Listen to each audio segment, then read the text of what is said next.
On Search the Scriptures this week, we are in Genesis 18 and specifically looking at Sarah's response to the promise of God. And we're thinking about how we respond to the promise of God and how we can see Jesus in this text. Now, it follows after a covenantal meal. So God is passing through and he has two angels with him, and he goes to the Oaks of Mamre, where Abraham and his camp are, and he's there. Abraham comes out, provides a meal for him. He gets the fattened calf, he slays him, provides this great feast, and then midway through the meal, the angels and Yahweh specifically says to him, and we pick it up in verse 9 of chapter 18, and they said to him, "Where is Sarah, your wife?"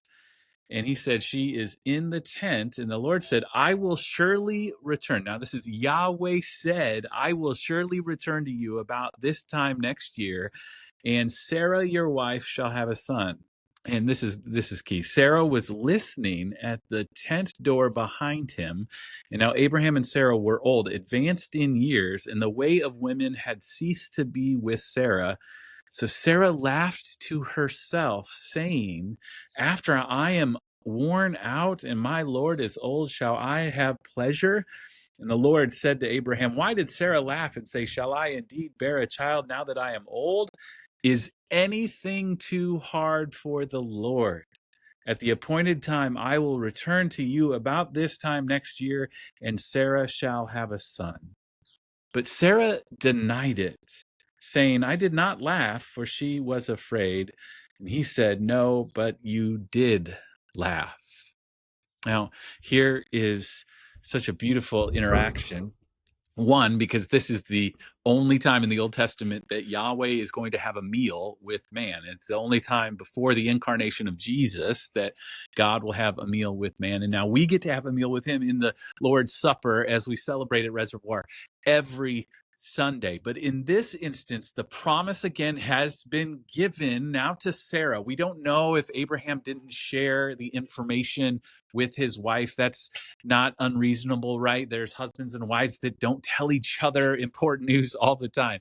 And maybe he didn't want to get her hopes up. She's very old, like 86, 90 years old at this point. Menstrual cycles has stopped here. So it's like mentally, physically, seemingly impossible for her to have a child. And here is God saying, in a year's time, you're going to have not just a child, but a son. You are going to have an heir. And remember, a chapter before, God has said that kings are going to come from Sarah, and Sarah actually means princess. So there's a royal line that will come. So what we see in this promise is that royal line, and we pick up that thread that started in the garden, that the seed of Eve would crush the head of the serpent.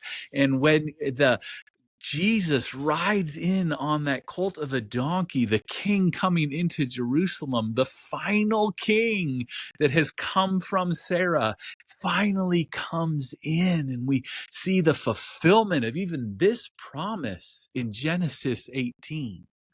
But we see ourselves a little bit in the response to the promise, because she laughs in more than just a laugh of disbelief, which we totally understand. We hear promises of God all the time and we think, can that really happen? Will he really do that? And then certainly we see things and we're like, wow, that was amazing. But she denies it.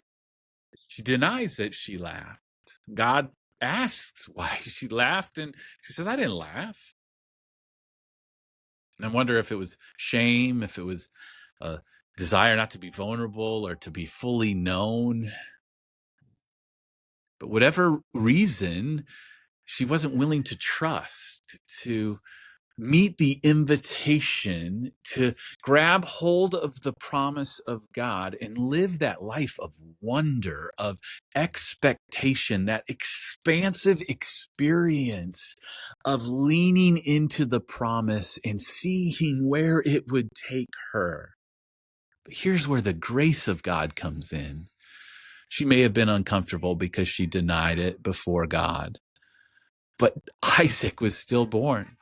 The promise still came. The gift still arrived because God's redemptive plan would not be stopped. So Sarah still got to live this wonder of a life, this gracious experience, and she was still the mother of kings. So we too can hear the promises of God. They go far beyond our expectations, and we can live with wonder. We can live with trust, and we can ask ourselves this same question: is there anything the Lord cannot do? Is anything too hard for the Lord? The answer is no. So trust Jesus. He is the final king that comes from Sarah. He gave of himself that you could have eternal life, a life that allows us to laugh in faith at the face of difficulty, knowing that nothing is too hard for him. Thank you for joining me as we search the scriptures and find Jesus together.